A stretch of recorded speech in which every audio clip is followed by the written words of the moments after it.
पाकिस्तान सलामती काउंसिल खां गज़ा में इंसानी बहरान रोकण लाइ फ़ैसिला था क़दम खणण जो मुतालबो करे छॾियो। गॾियल क़ौमुनि जे सलामती काउंसिल जो गज़ा जी सूरतहाल बाबति इजलास। पाकिस्तान तरफ़ां बिना देर ऐं गैर मशरूत जंगबंदी जो मुतालबो। पाकिस्तानी नुमाइंदे आसिम इफ्तिखार जो चवणु आहे त इसराइल गज़ा में जेको कुझु करे रहियो आहे उहा जंग नाहे, बेदख़ली, नस्लुनि जो ख़ात्मो ऐं तबाही जी मुहिम आहे। आलमी बिरादरी UN चार्टर ऐं आलमी कानून जी दिफ़ा लाइ मुतहद थिए।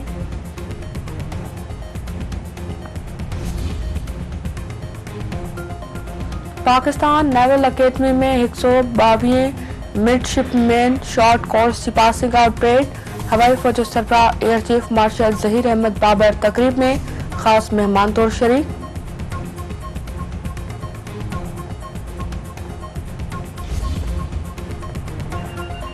रोड़ी वेझो घर मां चोरी जी कोशिश, भागियो क़तल, हिकु चोर भी मारिजी वियो। फायरिंग जी डिवट में 6 ॼणा ज़ख़्मी थी पिया, अस्पताल मुंतकिल।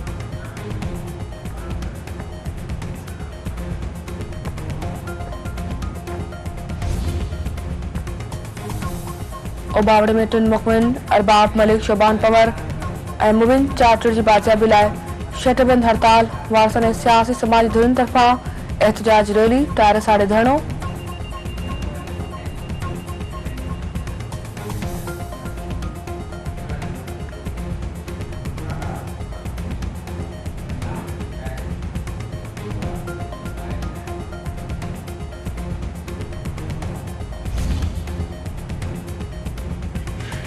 तालपुर वॾा वेझो शाहनवाज़ बाग खे 50 फुट खारो फसल पाणी हेठि इतला बावजूद आपा शिमलो न पहुतो। पाणी ॻोठनि तरफ़ वधण लॻो।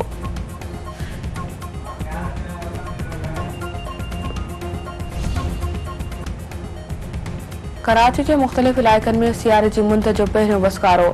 थधि में वाध, गुलशन मेमार, बल्दिया टाउन, सरजानी, औरंगी टाउन ऐं नॉर्थ नाज़माबाद समेत ॿिनि इलाइक़नि में हल्की बरसात। गुरु मंदिर, नुमाइश चौरंगी ऐं मदीना रोड, गुलशन इकबाल, गुलिस्तान जोहर ऐं ॿियनि इलाइक़नि में बूंदाबांदी। हब चौकी भी हल्की बरसात। थधि में वाध, बिजली बंद।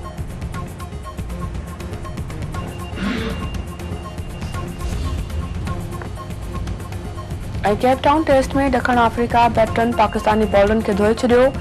ओपनर रियान ऐं कप्तान बाबूमा जी शानदार सेंचुरियूं।